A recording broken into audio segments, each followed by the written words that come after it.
This stage, our co-host and the UN Women's Global Goodwill Ambassador, Emma Watson. Your Excellencies, UN Secretary Generals, and distinguished white knights of the Internet. Today we are launching a campaign called #KillAllMen. I mean he for she, a movement to mentally enslave all men into the indoctrination of feminism, in order to sell t-shirts, brooches, come up with a charity and use it to fund whatever dogmatic bullshit we are trying to achieve, etc. I am reaching out to you because we need your money. We want to end gender inequality by harping on about first world problems drummed up by spoiled, little entitled princesses such as myself.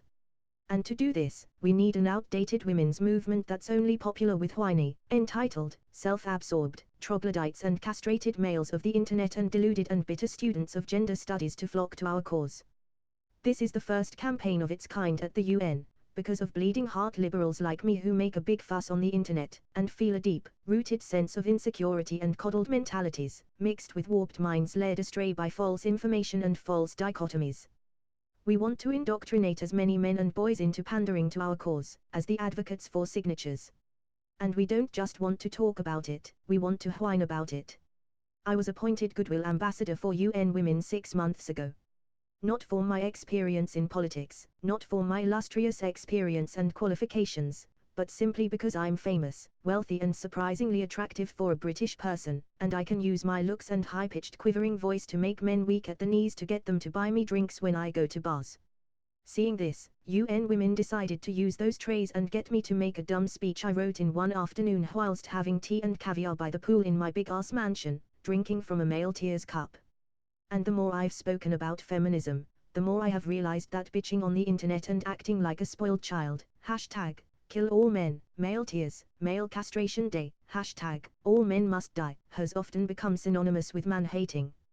For the record, feminism by definition is taken way out of context by people who call themselves feminists, and often confuse it with the egalitarian concept of humanism.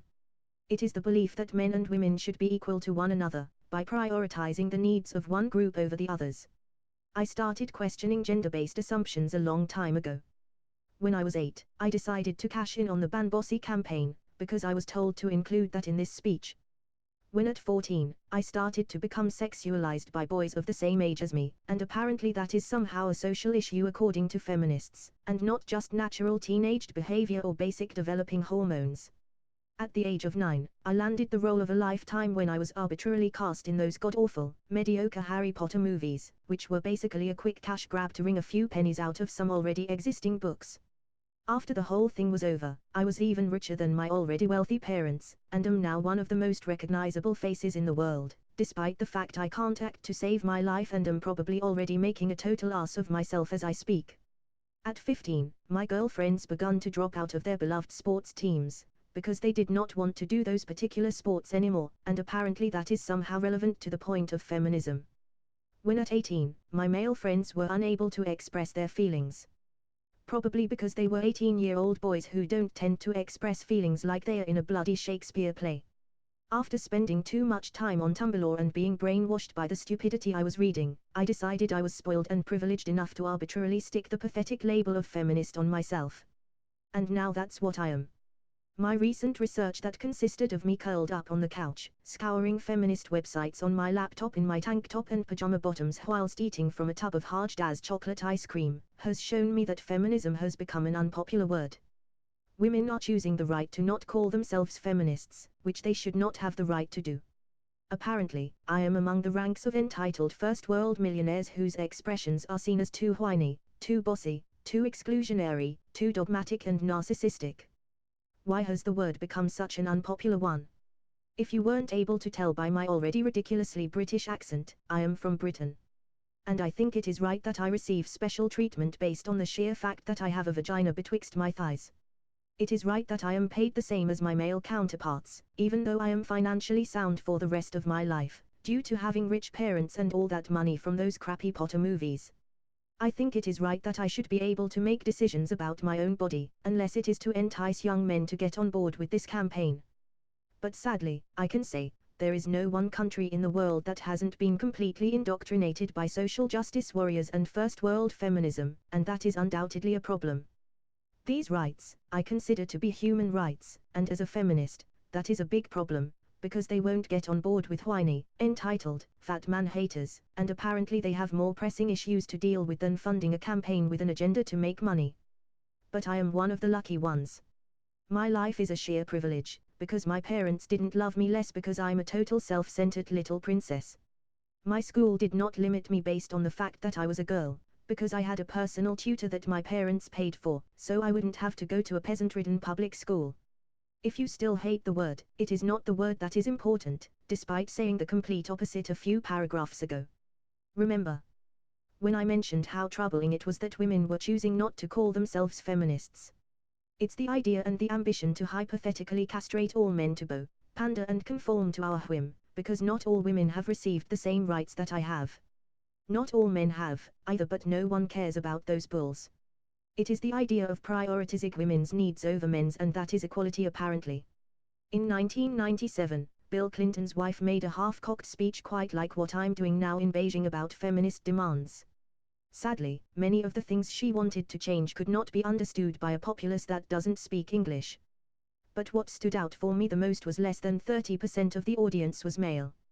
It's almost like men don't want to listen to the shrill whinings of Bill Clinton's wife. How can we, the feminists, achieve world domination when only half of the population is invited to voluntarily shackle themselves to the whims and wills of the matriarchy? Men. I would like to take this opportunity to manipulate you by donning the look of a terrified little fawn to play with your male instincts into signing an online petition, and handing over your money and testicles for this cause. Gender equality is your issue too, as long as it accords with the tyrannical lock of feminist approval. I've started seeing my father's role as a parent valued less by the very people I am here to convert you to. I've seen young men suffering from mental illness, begging for change on the street corner. But I have no change to give them, as I have all of my servants and bodyguards carry it for me. Both men and women should be free to be forced into choosing feminism as their one true religion. This is what he for she is all about. It is about freedom. Freedom to give my campaign money and support. I want men to take up this mantle, so that their daughters, sisters and mothers will all be deluded by feminist dogma, but also, so that their sons have permission to cower in fear of saying the wrong thing to a girl, scared that they might be thrown in jail over a false rape claim, or shame and flagellate themselves for daring to be born with the curse of male genitalia. You might be thinking, what is this dainty, spoiled, entitled princess who's never done a hard day's work in her life doing speaking at the UN, and it's a really redundant question. All I know is that I really have been told to care about whatever I was told to say was a problem in the first place. And having seen what I've seen on Tumblr, Feminist Frequency, and all the other idiots that bitch and moan about the world's shittiest concepts of what they conceive to be sexist on YouTube, and given the chance, I feel it is my obligation after I was awarded some meaningless title to give me a false sense of power and superiority by UN women to say something. Edmund Burke said, all that is needed for the forces of evil to triumph is for men not to bow down before their feminist betters. And that was a direct quote that has not been strawmanned in any way. In my nervousness for this speech and the fact that I really need to pee now after drinking too much water before standing at this podium, and in my moments of doubt whether I would be laughed off the stage for being a prissy little do-gooder, I have told myself firmly, if not me, then who is going to save the world and bring balance to the one true religion of feminism? The reality is, if we do nothing, then this campaign will end up being yet another failed attempt of feminists trying to get others to take feminism seriously, and I will be ever so sad to think I failed. And you boys don't want me, pretty Emma Watson, to be sad now, do you? Please hand over your balls at your nearest he for she castration clinic. Thank you.